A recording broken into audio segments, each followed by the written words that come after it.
ఈ తొలి ఏకాదశిన చక్కగా మీరు విష్ణుమూర్తి పటము అనేటువంటిది పెట్టి ఉంచుకొని దానికి 11 సార్లు విష్ణు సహస్రనామావళి చదవాలి. ఒకసారి విష్ణు సహస్రనామావళి చదివినప్పుడు ఒక రకం పూలదండని విష్ణుమూర్తి మెడలో వేయాలి, ఒక రకం పండు నైవేద్యం పెట్టాలి. అంటే ముందుగా 11 రకాల పూలదండలు 11 రకాల పళ్ళు సిద్ధం చేసి పెట్టుకోవాలి. ఆ తర్వాత హారతి వెలిగించి చక్కగా హారతి చూపించటం. మళ్ళీ రెండవసారి విష్ణు సహస్రనామావళి చదవాలి. చదివిన తర్వాత ఒక రకం పూలదండ అనేది సమర్పించటం, మరొక రకం పండు నైవేద్యం పెట్టడం. ఈ విధంగా 11 సార్లు ఆచరించాలి.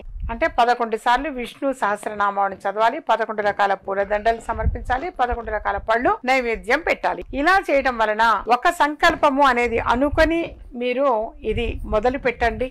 డెఫినెట్ గా 11 ఏకాదశుల లోపుగా మీరు ఏ సంకల్పంతో అయితే బిగించేస్తారో మరి ఆ సంకల్పము అనేది భగవద్ అనుగ్రహం వల్ల తప్పనిసరిగా నెరవేరుతుంది.